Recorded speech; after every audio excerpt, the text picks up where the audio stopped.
de infraestructura, como el tipo de fondos de capital que están emergiendo en Colombia. Asofondos lo ha señalado reiteradamente, que los fondos de pensiones desean invertir más sus portafolios, entre otras cosas, diversificar más sus portafolios, entre otras cosas, invirtiendo y financiando más proyectos de infraestructura. Durante las discusiones de la reforma financiera también se ha planteado que se permita a los trabajadores afiliados a los fondos de cesantía, señor presidente, utilizar su ahorro como garantía para acceder a créditos hipotecarios. Creemos que con esta medida se podría dar más acceso a la financiación de vivienda a más trabajadores. Y además, esta es una idea muy buena para reactivar la economía en un momento de desaceleración económica. Señor presidente, y como dijo Guillermo Arthur, en este Congreso también le dedicamos varias sesiones a discutir la crisis económica internacional y varios de los expertos se refirieron a ese tema. Y sí, nos ilustraron en profundidad las causas, los efectos y las consecuencias de esta crisis que también está afectando a Colombia. Y era inevitable que así sea. Han caído las exportaciones y la oferta de crédito externo al sector privado, se nota desaliento en la inversión extranjera directa y se ha reducido el ritmo de crecimiento de nuestros socios comerciales. Y por todas esas razones han caído las tasas de crecimiento del PIB de Colombia.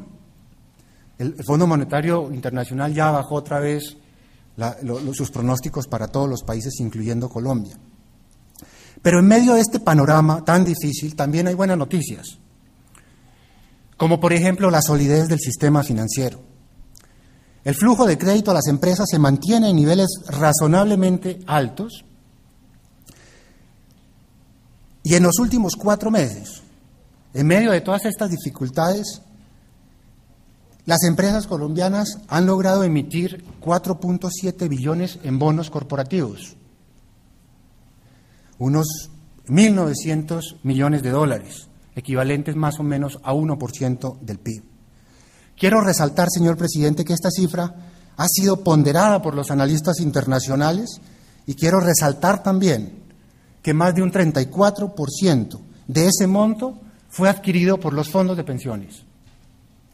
Esto señala no solo la confianza que se ha mantenido en la economía en medio de esta situación, sino también el creciente papel de los inversionistas institucionales en la economía colombiana. Los indicadores de solvencia de los bancos son sólidos. El superintendente financiero mostró unas cifras de ello. La razón de cartera vencida, cartera bruta, está en un 4 o 5% y las provisiones sobre la cartera vencida están en más de un 110%. También quiero resaltar que Colombia ha mantenido su acceso a los mercados internacionales de crédito, colocando en lo que va corrido del año 2 billones de dólares.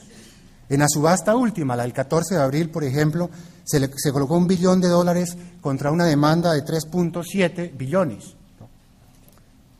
Todos los analistas han resaltado en la presente coyuntura otras cosas, como la fortaleza de las instituciones económicas, la fortaleza y flexibilidad del sistema cambiario, las instituciones y los instrumentos de la política monetaria y también la fortaleza de la regulación del sistema financiero. Claro, muchos se preguntan, ¿hay espacio para un mayor gasto de inversión pública? Sí lo hay, porque también en Colombia se ha incrementado la demanda del sector privado por liquidez, producto a su vez de un incremento en el ahorro y una reducción en la inversión. Algunos asocian este mismo fenómeno con la llamada huida a la calidad o a la seguridad, lo llamado flight to quality. La consecuencia, o una de las consecuencias, ha sido la devaluación del peso, particularmente después de la quiebra de Lehman Brothers, y un incremento en la demanda por deuda pública que ha llevado a una caída en las tasas de los TES. Los de más largo plazo, por ejemplo, han caído unos 400 puntos básicos desde los picos que lograron a finales de octubre del 2008. Es cierto que también dicha caída está igualmente reflejando las reducciones de las tasas de intervención del Banco de la República y las menores expectativas de inflación. pero reflejan también el mayor ahorro y el menor consumo y la menor inversión del sector privado.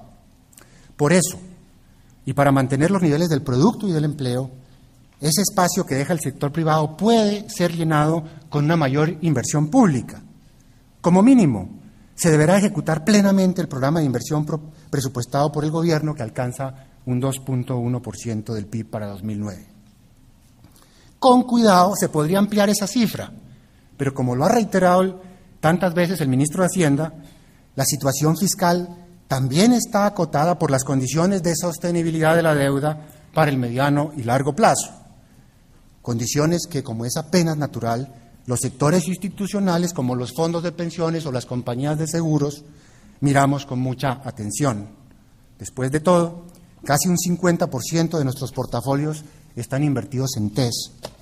Así como la caída de los TES, de las tasas de los TES, han valorizado esos portafolios y explican en una buena medida los buenos resultados desde finales del 2008, un movimiento de las tasas en sentido contrario podrían tener efectos contraproducentes sobre los portafolios. Señor presidente, a lo largo de este Congreso, varios analistas nacionales y un número muy grande de los extranjeros plantearon un serio problema estructural de la economía colombiana que está limitando el incremento de la cobertura del sistema pensional. Este problema, le voy a dedicar un espacio importante porque fue muy reiterado. Me sorprendió, sobre todo entre los analistas extranjeros, el énfasis que le prestaron. La informalidad se ha convertido en un obstáculo muy grande para la ampliación de la cobertura del sistema pensional, tanto en el régimen de ahorro individual como en el de prima media. Pero antes de analizar esta problemática, quiero decir algo y decirlo muy claro. Todos los colombianos que tienen empleo formal y están cotizando regularmente van a tener acceso a una pensión y, como lo mostró el estudio del BBVA, van a tener una buena pensión. El problema es que muchos colombianos no están en el sector formal de la economía.